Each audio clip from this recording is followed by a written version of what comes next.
Hello everyone. आज हम chapter first class tenth का जो हमारा रियल नंबर्स है उसके बारे में पढ़ते हैं। मैं इंट्रोडक्शन में आपको जो क्लास टेंथ के टॉपिक्स हैं इस चैप्टर के रिगार्डिंग वही पढ़ाऊंगा। थोड़ा सा बस बेसिक आपको बता देता हूँ, जो हमारे क्लास नाइन्थ में हमने पढ़ा था वो ज़रूरी भी है। तो हम देखते हैं क्लास नाइन्थ में हमने क्या पढ़ा था। रियल नंबर्स दो प्रकार के थे, रैशनल नंबर और इरेशनल नंबर। आपने क्लास नाइन्थ में पढ़ा होगा। रैशनल नंबर कौन से होते हैं, जैसे कि आपको पता है,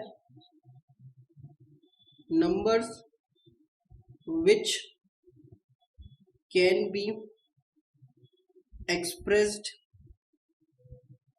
एज पी बाय क्यू, जिसको हम पी बाय क्यू की फॉर्म में लिख सकते हैं, वो रैशनल नंबर है। ये एन जीरो डॉट मतलब नंबर्स मैंने शॉर्ट फॉर्म में लिख दिया। और जिनको हम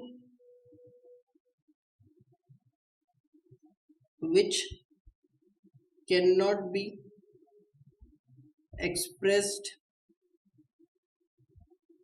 as p by q। बात समझो, हमने नाइन्थ में पढ़ा था रैशनल नंबर वो होते हैं जिनको अपन p by q की फॉर्म में लिख सकते हैं। p by q कोई भी नंबर हो सकता है, 1 और 2, 2 और 3। p by q बस को प्राइम होना जरूरी है। को प्राइम मैं आपको समझाता हूँ अभी क्या होगा। इररेशनल नंबर कौन से होते हैं जिनको अपन p by q की फॉर्म में नहीं लिख सकते। तो हमने रैशनल नंबर्स में कौन कौन से पढ़े थे। जैसे रैशनल नंबर्स की मैं बात करूं तो उसमें पहला पार्ट तो मैं बता देता हूं कि सारे मेरे जो नेचुरल नंबर होते हैं वो सारे रैशनल नंबर होते हैं। नेचुरल नंबर्स कौन से होते हैं आपने पढ़ा होगा। तो जैसे 1 से 2, 3, 4 ऐसे इन्फिनाइट जितने भी नंबर से ये सारे नेचुरल नंबर हो गए। हमने होल नंबर के बारे में भी पढ़ रखा है नाइन्थ में। कौन कौन से होते हैं होल नंबर्स, जितने भी सारे नेचुरल नंबर है उसमें जीरो और ऐड कर दो, ठीक है, ये सारे होल नंबर्स हो गए। इंटीजर्स क्या होते हैं, इंटीजर्स मतलब सारे नेगेटिव में भी आ गए और पॉजिटिव में भी आ गए, फ्रैक्शन को छोड़ के, ठीक है। ये हमें पता है कि इन सबको मैं पी बाई क्यू की फॉर्म में लिख सकता हूँ। कैसे लिख सकता हूँ, क्योंकि जैसे मान लो मैंने उठाया 3, तो 3 पी बाई क्यू की फॉर्म में कैसे लिख सकता हूँ। जैसे 3 है तो मैं यहाँ लिख के बता देता हूँ कि 3 है, तो 3 लिख रखा है, तो 3 के नीचे 3/1 होगा, जब भी तो 3 है, तो ये p हो गया, ये q हो गया, ठीक है ना। जैसे मैं बोलूँ -4, तो -4 लिख रखा है, -4 एक इंटीजर है, तो -4 के नीचे 1 होगा तभी तो -4 है, या 2, 3 होता तो लिखा हुआ रहता -4 के नीचे। तो ये सब पी बाई क्यू की फॉर्म में है, तो ठीक है, समझ में आया। अब हमने कुछ बाद में ऐसे नंबर भी देखे थे जो जैसे फ्रैक्शन में थे। मैंने बोला 1/2, इसको सॉल्व करोगे आप, डिवाइड करोगे तो 0.5 आएगा। और मैं सॉल्व करता हूँ, कुछ नंबर लेता हूँ, जैसे 20/2 करोगे तो ये 10 आएगा।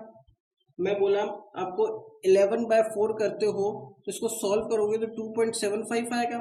तो ये नंबर कौन से थे जिनको मैंने सॉल्व करा और वो सॉल्व होने के बाद एक जगह रुक गए, मतलब इनका आंसर आ गया। ऐसा तो नहीं कि जो मैं ई वाले नंबर बोल रहा हूँ 1/3, इनको सॉल्व करता हूँ तो ये तो बार बार रिपीट हो रहे हैं। जैसे मैंने 1/7 को सॉल्व करा तो आपने सॉल्व करा होगा, ये नाइन्थ में एग्जाम्पल भी था कि 142,857, फिर 142,857 ऐसे चलता जा रहा था। तो आपने यहाँ देखा कि ये जो मेरा नंबर आ रहा है ये रिपीट हो रहा है। यहाँ पे भी ये जो 142,857 वापस 142,857 वापस यही आएगा, बट यहाँ पे तो नहीं हो रहा, ये एक जगह टर्मिनेट हो गया। टर्मिनेट मतलब आगे बढ़ नहीं रहा, रुक गया वहीं पे ही। तो मैं ये डी वाले नंबर्स को बोल सकता हूँ टर्मिनेटिंग नंबर्स।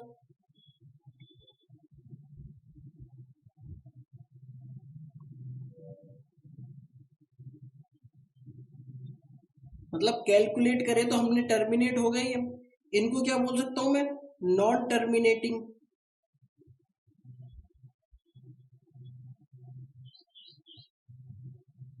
नॉन टर्मिनेटिंग मतलब रुक भी नहीं रहे, टर्मिनेट ही नहीं हो रहे। यहाँ पे तो पॉइंट के बाद 5 पे रुक गया, यहाँ पे पॉइंट के बाद 7, 5 पे रुक गया, आगे कहीं जा ही नहीं रहा। बट यहाँ पॉइंट के बाद देखो आप रुक ही नहीं रहा, तो इसलिए मैंने नॉन टर्मिनेटिंग। और रिपीट भी हो रहा है, समझो कि ये जो है 1/3, इसको मैं ऐसे लिख सकता हूँ 0.3 का बार, जो रिपीट हो रहा है उस पर बार लगा दूं। यहाँ पे 0.142,857 पे बार लगा दूं, क्योंकि ये पूरा ब्लॉक रिपीट हो रहा है, यहाँ पे एक डिजिट रिपीट हो रहा था। तो नॉन टर्मिनेटिंग एंड रिपीटिंग लिख दूं, रिपीटिंग या रिकरिंग, बात समझो, ठीक है, ये समझ में आई। ये सारे मेरे रैशनल नंबर्स होते थे। रैशनल नंबर्स में सारे natural number, whole number, integer, ये सारे रैशनल नंबर जिनको हम मैं पी बाई क्यू की फॉर्म में लिख सकता हूँ। मैं 1/3 को 0.3 बार लिख सकता हूँ, 0.3 बार से 1/3 भी ला सकता हूँ, आपने 9th में पढ़ा होगा, ठीक है। कोई समस्या हो तो मैं आपको बाद में बता दूंगा, जब मैं 9th की वीडियोस डालूंगा तो आपको मैं बता दूंगा कि 0.3 बार से अपन वापस यहाँ पे कैसे आ सकते हैं, ठीक है। एक चीज ध्यान रखना कि मैंने आपको बताया कि numbers which can be express as p by q are known as rational numbers, मतलब रेशनल नंबर्स जो पी बाई क्यू की फॉर्म में रहे। यहाँ पे q is not equal to 0 है, समझे बात। यदि मैं नीचे 0 डाल दूंगा तो वो नॉट डिफाइंड हो जाएगा, तो क्यू 0 नहीं हो सकता, ये बात ध्यान रखना। यहाँ पे भी वैसे ही ये तो पी बाई क्यू की। अब हम इर्रेशनल नंबर के बारे में पढ़ते हैं। इर्रेशनल नंबर आप जानते हो क्या होते हैं? Numbers which can't be expressed as p by q, जिसको अपन पी बाई क्यू की फॉर्म में नहीं लिख सकते। एग्जाम्पल मैं आपको बता देता हूँ, जैसे √2 हो गया, √3 हो गया, पाई हो गया। एक एग्जाम्पल अपन ये भी ले लेते हैं, जैसे 1.010010001000001 ऐसे चल रहा है। अब आप यहाँ इस नंबर में देखोगे कि कोई भी ऐसा डिजिट है जो रिपीट नहीं हो रहा, जैसे 01 या 0 बोलूँ, 01 0 बोलूँ, कुछ भी बोलूँ, आगे रिपीट नहीं हो रहा। देख लो आप, जैसे अलग डिफरेंट आ रहे हैं तो मैं किसी पे भी बार नहीं लगा सकता। ऐसे ही √2 की वैल्यू क्या होती है? 1.414, ऐसे चलता जाता है, डिफरेंट डिजिट्स आते रहेंगे। √3 की वैल्यू होती है 1.732, डिफरेंट डिजिट्स आते रहेंगे। पाई की मैं बात करूँ, कई बच्चे बहुत कंफ्यूज होते हैं कि सर पाई की वैल्यू 22/7 होती है। ये गलत है, 22/7 नहीं होती। पाई की वैल्यू देखो, पाई की वैल्यू ये होती है, ठीक है। ऐसे ये एक इर्रेशनल नंबर है। और मैं बोलूं जो 22/7 है उसको आप सॉल्व करोगे तो आपका आएगा 3.142857, फिर 142857, ऐसे चलता जाएगा। तो इसको मैं और सॉल्व करूंगा तो 3.142857 पे मैं बार लगा सकता हूँ। तो मुझे पता है बार वाले नंबर्स, अभी जैसे मैंने आपको समझाया था कि वो रैशनल नंबर्स होते हैं, तो 22/7 तो एक रैशनल नंबर है, ये एक रैशनल नंबर है। और जो पाई है उसकी वैल्यू में देखूंगा तो वो इर्रेशनल नंबर है, तो ये दोनों सेम नहीं होते। हम 22/7 पाई की जगह इसलिए ले लेते हैं कि इन दोनों की वैल्यू अप्रोक्सीमेटली सेम है, लगभग सेम है, तो मेरा जो लास्ट में आंसर निकलता है वो भी लगभग सेम निकलता है। बात समझो कि हम कैलकुलेशन को इजी करने के लिए पाई की जगह 22/7 रख देते हैं, क्योंकि पाई और 22/7 की वैल्यू अप्रोक्सीमेटली सेम है, ठीक है। देखा आपने, अप्रोक्सीमेटली सेम है, तो मेरा आंसर जो निकलता है क्वेश्चन का वो भी अप्रोक्सीमेटली सेम आ जाता है, ठीक है। और ये जब ही डालना जब आपको क्वेश्चन बोले कि पाई की जगह 22/7 डालना है। समझ में आई बात आपको? तो मेरे ये नंबर्स, इर्रेशनल नंबर क्या, कौन से नंबर हुए? आप देखोगे इन सबको, इनको, कि ये रुक भी नहीं रहे तो मैं इनको बोल दूं नॉन टर्मिनेटिंग,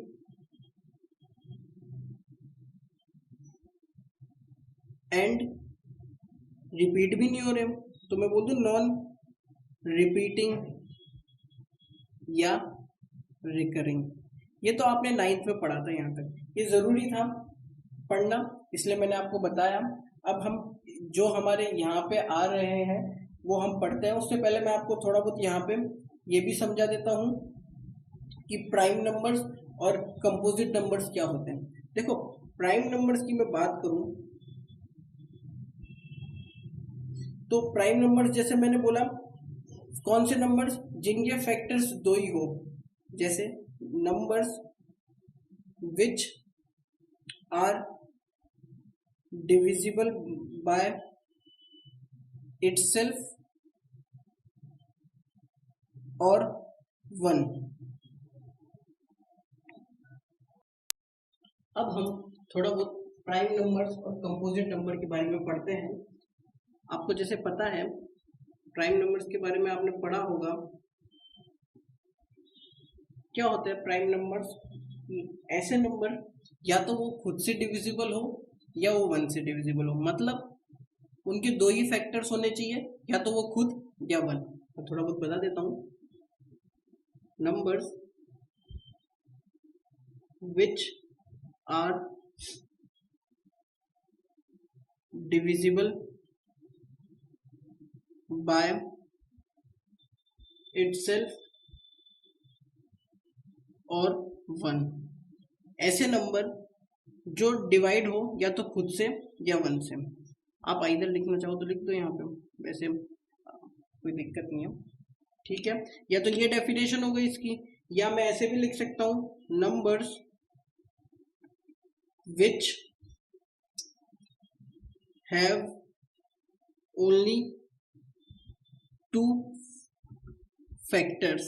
कौन कौन से फैक्टर? या तो खुद हो, दैट इज itself और 1, ठीक है। एग्जाम्पल की मैं बात करूं, जैसे हो गया मेरा 2 हो गया, 3 हो गया, 5 हो गया। अब देखो 2 है, उसको मैं तोड़ूंगा अभी तो 2 इंटू 1, ये दो ही तो फैक्टर है इसके। इसमें भी 3 इंटू 1 3 से डिविजिबल होगा, 5 भी 5 से डिविजिबल होगा या 1 से होगा, तो दो दो फैक्टर ही है। ये मेरे प्राइम नंबर्स होते हैं। अब मैं कंपोजिट नंबर की बात करूं, कंपोजिट नंबर कौन से होते हैं? जिनके दो से ज्यादा फैक्टर हो प्राइम नंबर के अलावा, जैसे numbers which have more than 2 factors। ठीक है, बात समझ में आई? More than 2 factors. अब इसमें क्या है मोर देन 2 फैक्टर्स? जैसे एग्जांपल लेके बताता हूँ। मानना मैंने 6, अब 6 को आप देखोगे तो ये 6 किस किस से डिविजिबल है?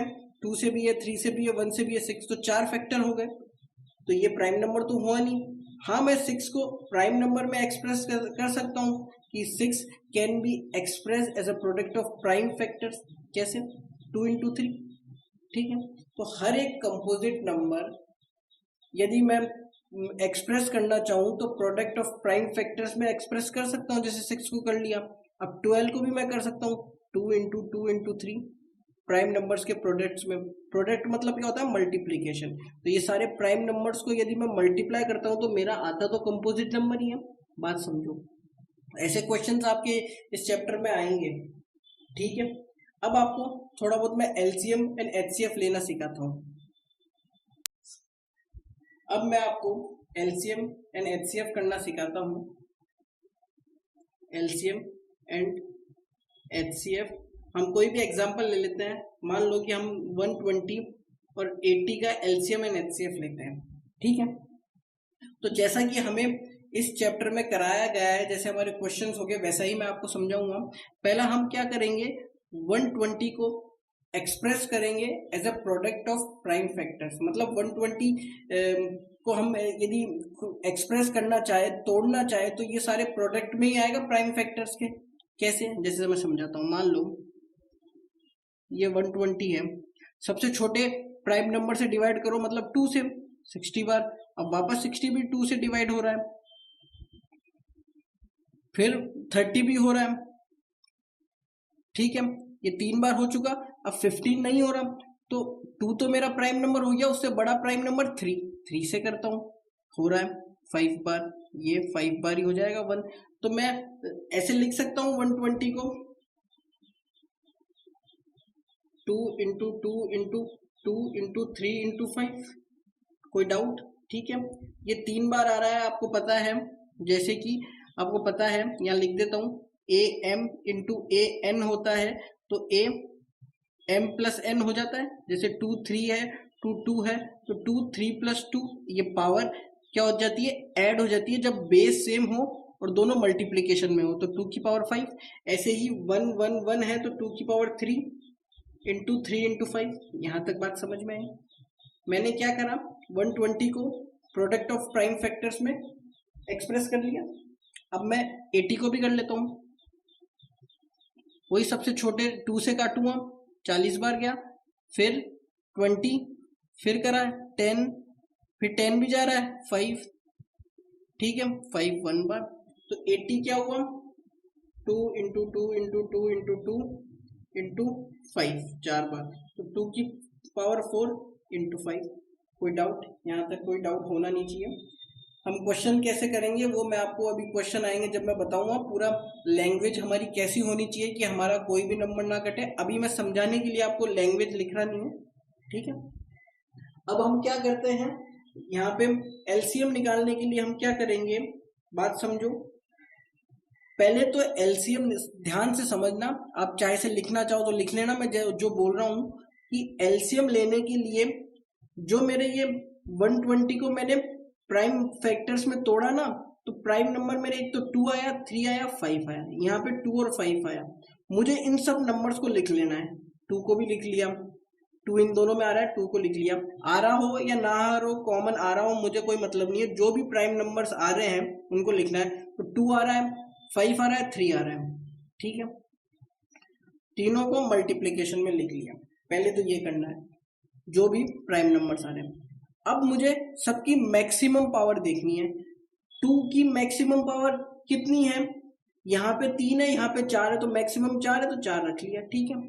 3 की मैक्सिमम पावर 1, 5 की भी यहाँ पे 1 1, दोनों की 1 1 है, ठीक है। अब इसको मैं सॉल्व कर लेता हूँ, सॉल्व करूंगा तो मेरा कितना आएगा, अब देख लो। तो ये 2 की पावर 4 है, तो मेरा कितना हो जाएगा, 4 बार करेंगे 16 इंटू 3 इंटू 5, ये 48 इंटू 5 240 मेरा एलसीएम, ठीक है। एलसीएम आई होप सबको समझ में आया होगा निकालना। एचसीएफ की बात करते हैं। अब देखो एलसीएम में तो मैंने सबको रख लिया जितने भी प्राइम फैक्टर्स थे। एचसीएफ में ध्यान से सुनना, एचसीएफ में मैं वही रखूंगा जो दोनों में कॉमन है, ठीक है। मेरा ऊपर 2 है, क्या नीचे भी 2 है, ठीक है मैं रख लिया। क्या ऊपर 3 है तो नीचे भी 3 है, नहीं है तो मैं नहीं रखूंगा। 5 ऊपर है, नीचे भी 5 है, तो 5 को भी रख लिया, 5 को भी मैंने रख लिया, ठीक है। अब पावर की बात करते हैं। पावर आपको क्या करना है, एलसीएम में मैक्सिमम पावर ले रहे थे, एचसीएफ में मिनिमम पावर लेंगे। तो मुझे बताओ, दो दो प्राइम फैक्टर्स यहाँ भी आ रहे हैं, इसकी पावर 3 है, इसकी 4 है, तो मिनिमम 3 है तो 3 रख लिया मैंने। ऐसे 5 की ऊपर 1 है, नीचे भी 1 है, तो 1 ही रखेंगे, ठीक है। बात समझ में आई? तो मैंने इसको सॉल्व कर दिया। तो कितना हो जाएगा, 16 इंटू 5 कितना हुआ मेरा, नहीं 16 नहीं आएगा ये, सॉरी, 2 की पावर 3 8, 8 इंटू 5 40, तो मेरा 40 एचसीएफ आ गया। समझ में आई? एचसीएफ की मतलब क्या होता है, highest common factor. Highest common factor मतलब देखो 120 के फैक्टर्स देखोगे ना आप, तो 120 के फैक्टर खूब सारे मिलेंगे आपको। 2 भी हुआ, 3 भी हुआ, 4 भी हुआ, 5 भी हो रहा है, 6 भी हो रहा है, 7 नहीं है, 8 भी है, ऐसे खूब सारे आएंगे। तो ऐसे ही करते करते एक 40 भी फैक्टर आएगा इसमें, 60 भी आएगा, खुद 120 भी होगा। अब 80 की बात करूं तो 80 में भी ऐसे 2 भी है, 4 भी है, 5 भी, ऐसे खूब सारे हैं, इसमें 40 भी है, खुद 80 भी होगा। तो इनके जितने भी फैक्टर्स हैं 80 और 20 के, इनमें ऐसा कॉमन फैक्टर है और जो सबसे बड़ा भी हो, मतलब कॉमन फैक्टर भी हो और हाईएस्ट भी हो, तो 40 है। देखो 40 के ऊपर इसमें 60 और 120 है, 40 के ऊपर इसमें 80 है, तो ये दो 60 और 120 तो बड़े तो है पर कॉमन नहीं है। तो सबसे बड़ा भी हो और कॉमन हो तो 40 है। तो 40 का निकालने का तरीका ये जो मैंने आपको बताया, ठीक है। वीडियो को चाहे हो तो वापस देख लो कैसे मैंने करा। अब देखो हाईएस्ट कॉमन फैक्टर की तो बात पता लग गई, तो मैं आप देखोगे एचसीएफ के फुल फॉर्म से भी तो उससे पता लग गया, जैसे मैंने आपको बताया हाईएस्ट कॉमन फैक्टर, है ना। अब एलसीएम की मैं बात करूं तो एलसीएम क्या होता है, लीस्ट कॉमन मल्टीपल। बात समझो, देखो क्या है 120 है, अब मैं बोलूं 120 का मल्टीपल्स, मतलब खुद 120 की टेबल में क्या क्या आता है, मैं 120 इंटू 1 करूंगा तो 120 ही आएगा, फिर 120 इंटू 2 करूंगा तो 240 आ जाएगा, फिर 360 आ जाएगा, फिर 480 आ जाएगा, ये इसके मल्टीपल्स ही तो है। अब 80 की मैं टेबल देखूं तो 80 में 80 इंटू 1 80, फिर 160, फिर कितना आ जाएगा 240। ये सारे मल्टीपल्स ही तो है। अब ऐसा मल्टीपल जो कॉमन भी हो दोनों में है और सबसे छोटा भी हो। क्या 20 है तो 20 इसके तो मल्टीपल है पर इसका तो नहीं है। 120 240 की मैं बात करूं तो 240 120 का मल्टीपल है, हाँ है, और 240 80 का भी मल्टीपल है। तो मुझे पता लग गया ये दोनों में मल्टीपल आ रहा है और सबसे छोटा भी है, तो 240 मेरा लीस्ट कॉमन मल्टीपल हो जाएगा। बात समझ में आई? और ये निकालने का तरीका मैंने आपको बता ही दिया। अब मैं आगे और बताता हूँ जो हमारे चैप्टर्स में। चैप्टर 1 में हमें कुछ क्वेश्चंस ऐसे भी मिलेंगे जहाँ पे हमें प्रूव करना होगा कि ये नंबर इररेशनल है। जैसे √3 हमें पता है कि इररेशनल नंबर है, तो हमें इसे प्रूव करना होगा। तो हम कैसे प्रूव करेंगे वो मैं आपको समझा देता हूँ। जैसे पहले हम इसे अज्यूम करेंगे, let us assume that √3 is a upon b. मतलब √3 को मैंने a अपॉन बी में मान लिया। मैंने माना कि √3 एक रैशनल नंबर है जिसको अपन a अपॉन बी की फॉर्म में लिख सकते हैं, और a और b एक को प्राइम नंबर है। को प्राइम नंबर मैं आपको समझाता हूँ। जैसे मैंने बोला 2 और 5, 3 और 2, 3 और 5, ये सब को प्राइम पेयर्स है। कैसे हुए कि इनके जो कॉमन फैक्टर है वो 1 है। जैसे 2 किस किस से डिवाइड हो सकता है? 2 से और 1 से। 5 से और 1 से। 3 और 1 से। अब मैं देखूं 2 और 5 इन दोनों में कॉमन फैक्टर 1, ठीक है। ये आपस में एक दूसरे को डिवाइड नहीं करते, और बस इनमें कॉमन फैक्टर क्या है? 1। ये बस एक दूसरे से 1 से ही डिवाइड हो सकते हैं और 1 ही इनका कॉमन फैक्टर है। खुद से भी हो सकते हैं पर वो कॉमन नहीं है। बात समझो। जैसे 3 और 2 इनका कॉमन फैक्टर 1, 3 और 5 इनमें भी कॉमन फैक्टर 1। तो ऐसे पेयर्स जिनका कॉमन फैक्टर 1 है वो को प्राइम पेयर्स होते हैं। समझ में आया? तो ए और बी ये को प्राइम है, ठीक है। तो मैंने बोला √3 a अपॉन बी की फॉर्म में माना, ये एक रैशनल नंबर है। मैंने अज्यूम करा कि √3 एक रैशनल नंबर है, ठीक है। ये आप नंबर को मैं शॉर्ट में लिख रहा हूँ, वहां पे लिख देता हूँ where a and b are coprimes, ठीक है। बात समझ में आई? And b is not equal to 0। b तो 0 के इक्वल होगा नहीं, कोई डाउट? अब मैं क्या करता हूँ, इसको सॉल्व करूंगा तो मैं इसको ऐसा कर सकता हूँ, b को यहाँ ले आता हूँ तो √3 into b is equal to a। दोनों तरफ स्क्वायर करूंगा तो मेरा क्या जाएगा? 3b² a², ठीक है। बात समझ में आई? अब देखो ये बात समझाता हूँ आपको, ध्यान से समझना है। यहाँ पे मैंने आपको बोला कि 6 जो है एक नंबर, वो 3 से मैं 2 से मल्टीप्लाई करता हूँ। 3 को 2 से मल्टीप्लाई करूंगा तो 6 आ रहा है। मतलब 6 3 से डिविजिबल है, ठीक है, 2 से भी डिविजिबल है। मैंने 6 का स्क्वायर करा, मतलब 6 इंटू 6 करा, तो ये भी तो 3 से डिविजिबल होगा ना, 36 आएगा। और 36 3 इंटू 12 करूँगा तो 36 आता है। तो मुझे पता लग रहा है कि 6 3 से डिविजिबल है। और यदि कोई नंबर यहाँ इससे डिविजिबल है, मैं बोल रहा हूँ यहाँ पे कोई नंबर है जो 3 से डिविजिबल है, तो उसका स्क्वायर भी 3 से डिविजिबल होगा। बात समझो। 6 3 से डिविजिबल है तो 6 का स्क्वायर 36 आया, वो भी 3 से डिविजिबल है। और मैं सॉल्व करूंगा तो मेरा 12 आएगा ना, 3 इंटू 12 कर रहा हूँ तो 36। बात समझे आप? ठीक है। तो मैं यहाँ पे ऐसे लिख सकता हूँ कि 3 में मैं कुछ मल्टीप्लाई कर रहा हूँ b² तो a² आ रहा है, तो a² 3 से डिविजिबल होगा, जैसे यहाँ पे मैंने बताया आपको, ठीक है। तो मैं लिख देता हूँ since a² is divisible by 3, सो अब मुझे पता लग गया कि a² जैसे 6² 3 से डिविजिबल है तो 6 भी 3 से डिविजिबल है। मैंने प्रूफ बताया ना आपको कि 6 यदि 3 से डिविजिबल है तो 6² भी 3 से डिविजिबल होगा, क्योंकि इसके अंदर 3 का फैक्टर है ना, 6 का एक फैक्टर 3 है। समझ में आ रही है बात आपको? तो यहाँ पे भी a² 3 से डिविजिबल है, तो ए भी तो होगा, सो ए इज ऑल्सो डिविजिबल बाय 3। ठीक है, तो मैंने पता लगा गया। अब मुझे पता लग गया कि ए जो है वो 3 से डिविजिबल है, मतलब 6 जो है वो 3 से डिविजिबल है, मतलब 3 में मैं कुछ मल्टीप्लाई कर रहा हूँ तब 6 आ रहा है। तो मतलब ए में ए को लाने के लिए मुझे कुछ मल्टीप्लाई करना पड़ेगा। 3 में मैं के को मल्टीप्लाई करूंगा कब जाकर कुछ ए आएगा। ए कोई भी टर्म हो सकती है। ठीक है, तो मैं बोल सकता हूं let us say that a is equal to 3 k. बात समझ में आई? यहां से समझो। ठीक है, अब मैं इसको थोड़ा बहुत सॉल्व कर दूं। मैं ऐसे बोलता हूं कि ये मेरी फर्स्ट इक्वेशन है, तो मैं कर देता हूं ये put value of A in first equation. ये 3b² है, ए की जगह 3k² रख देता हूं, तो ये आ जाएगा 3b² is equal to 9k²। इसको काटूंगा, इधर चल जाएगा ये, तो b² 9/3k², तो b² मेरा हो जाएगा 3k²। समझ में आई बात? अब यहाँ पे समझो बात।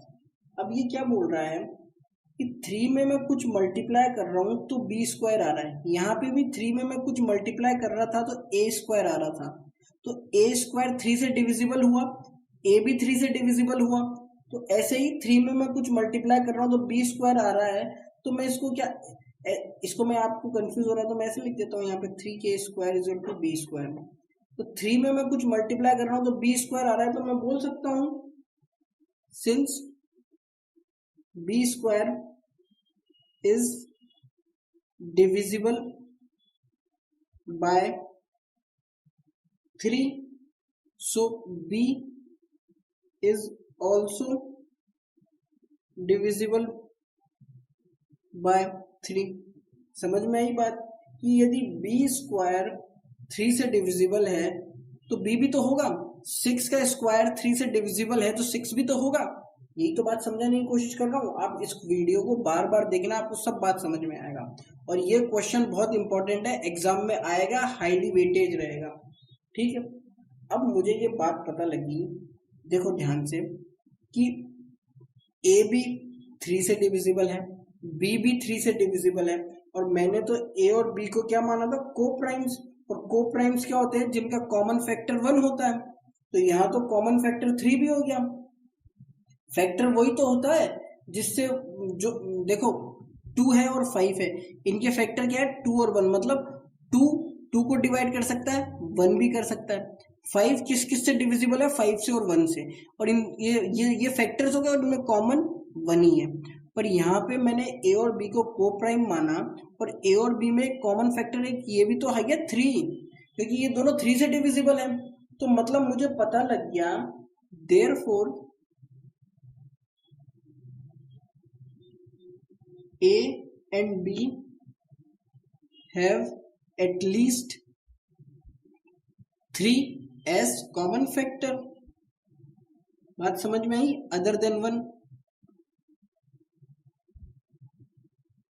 1 तो है कॉमन फैक्टर क्योंकि को प्राइम है, पर 3 भी है, तो मतलब ये को प्राइम नहीं है। तो मैं बोल सकता हूँ कि जो ए और बी मैंने गलत जो माना था, ए और बी को प्राइम है, तो गलत है। तो अब ये को प्राइम नहीं है, तो मतलब मैंने जो अजम्पशन शुरू में माना था कि ए बी को प्राइम है, वो गलत माना था।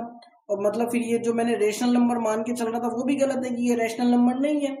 समझ में आई बात? ये इरेशनल नंबर होगा। तो मैं बोल सकता हूं